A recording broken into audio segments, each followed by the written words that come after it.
Hey, welcome to Graphic Policy Television and Board Game. Today, I'm Brett. We're doing a review of Warhammer 40,000 Marneus Calgar number 4 out in comic shops this week. Now, the comic series takes the popular Warhammer 40,000 tabletop miniature game and brings it to comics. Now, there's been many iterations of the Warhammer comic universe, but this is now with Marvel Comics.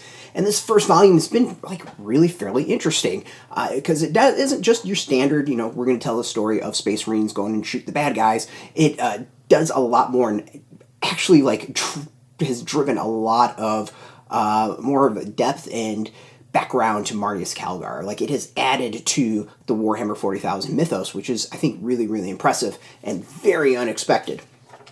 So the comic is written by Kieron Gillen. Jacen Burrows is the penciler. Guillermo Ortego is the inker. Tartaglia is the colorist. Clayton Cowles is the letterer. Joe Sabino is the designer. All right, so this is where we're at so far. So the big reveal, spoiler, is that Marneus Calgar isn't actually Marneus Calgar. He's a guy named Tacitin, who was kind of like the serf to Marneus Calgar. The real Marneus was a hoity-toity, a rich person who was getting paid to train and become a space marine, and he brought on this assistant Tacitin with him who was also going to train, and then two other guys. Well, Marneus wound up getting killed, and then Tacitin, to honor Marneus, takes on the name. So this was a huge reveal and kind of a shock, not expected at all.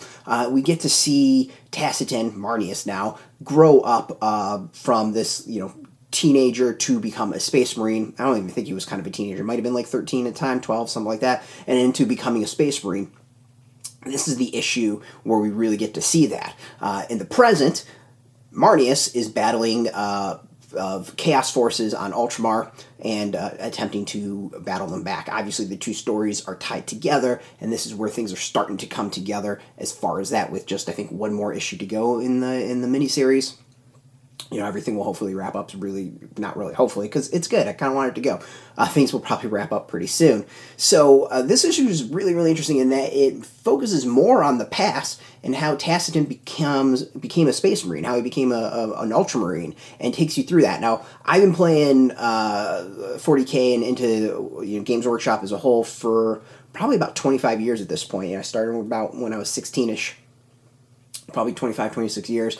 I spent some time actually working for Games Workshop, ran game stores, so fairly familiar with the Warhammer 40,000 universe. And I have to say, it's been a really long time since I've kind of gone over and looked at all the various organs are put in for Space Marines and the initiation that they go through to be enhanced. Well, this comic basically sums all that up. It's actually really kind of cool. It takes that field guide concept that we've seen so many times before and compacts it into the actual narrative. So we get to see Tacitin, now Marneus, go through the stages as he becomes a space marine, which is actually really cool. So, it'll be a scene of 13 to 14, this organ is put in and it does this. So, reminded things like the acid saliva, and that space marines have a thing where they can eat flesh and gain some of the memories. Really cool stuff, and it reminds me a lot of the old field guides you'd get for role-playing games, or Warhammer 40,000. I don't remember what book it was. Maybe it was the Ultramarine Codex for 2nd edition,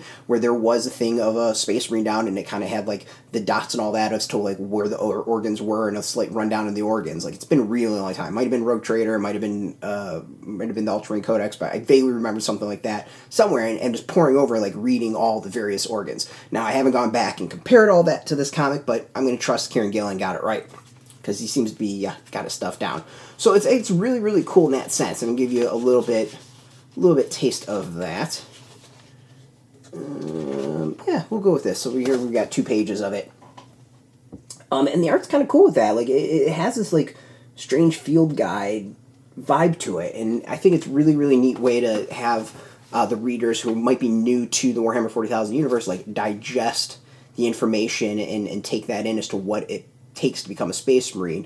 There's some fun with it too. We see the initial initiates who are signing up to try to become a space marine, and their numbers just starting to dwindle, realizing that it takes a lot to become one, and this isn't you wash out and you go home. You're dead. If you fail, you're dead.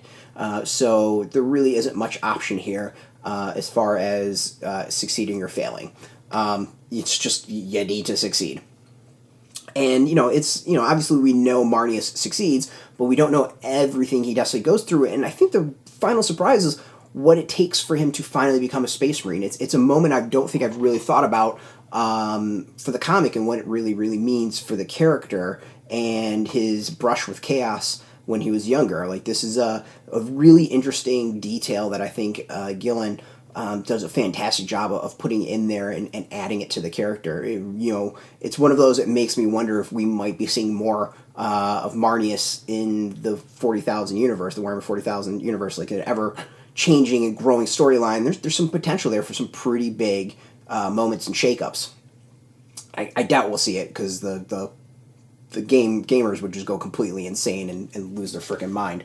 The other is nice is that, it gets juxtaposed with the present where battles are going and raging and he's doing his fighting. And, this is an issue that we see a little bit more of the blood splatter and the ultra-violence. It's something that I've kind of been concerned about a little bit with the comic in that, Warhammer 40,000 is a pretty brutal comic. It is over-the-top violence, real sexual imagery, at least it was. It's kind of gotten washed up a little bit and it's kind of going back to it a little bit.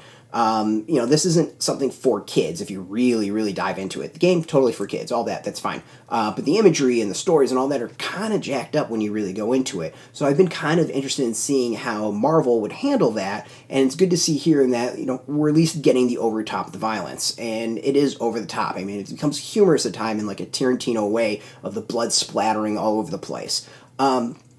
So the art, I think, has gotten better. Like, I actually think that as the series has progressed, it's gotten better, and this is the best yet. Still a little iffy on the Chaos Space Marines, but overall, like, it's, I think, the best issue visually. And some really solid stuff there. Like, I loved the going through and seeing all the various surgeries Marneus has put through to become a Space Marine. It's a really solid issue. It's really, really good. And if you are a fan of Warhammer 40,000, it's well worth checking out. If you've never read the series, you're not familiar with it, like, really probably should go back to the beginning. I don't know if this is one you can really jump into with the fourth issue. Yeah, fourth issue. But I think overall the series is really good. If you're into like sci-fi Space Marine stuff, it's well worth checking out. With one issue to go. Like, I'm excited to see where it goes. I want to see how this wraps up, and it's just, I think, a really, really cool series. As a 40K fan, I'm super happy with it. It's exceeded my expectations, and I'm like really excited and hoping we get more from Marvel, and that this isn't just some one and done thing. So yeah, like, it's really, really cool. Now, if you're into comics, we got a link beneath this video. Put in your zip code. You can go find a local comic shop to go get it.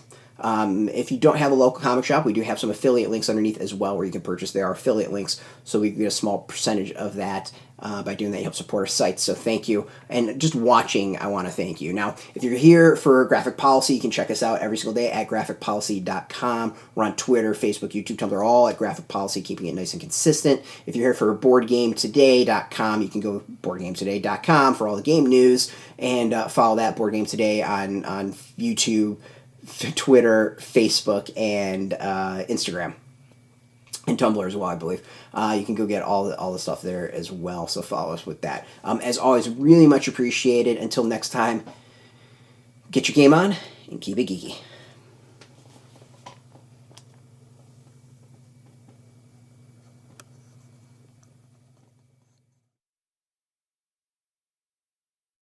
Hey, thanks for watching the previous video from Graphic Policy Television. Just by watching, you help support our site. Thank you so much. Now, if you're watching these videos, you probably care about geeky things like movies, television, comic books, toys, games, video games, you name it. You can go and subscribe right now to our YouTube channel to stay in touch and catch all the new videos, or check out our website at graphicpolicy.com. There's a nice link on this end of the video. But as always, thank you for watching. Keep on rocking and keep it geeky.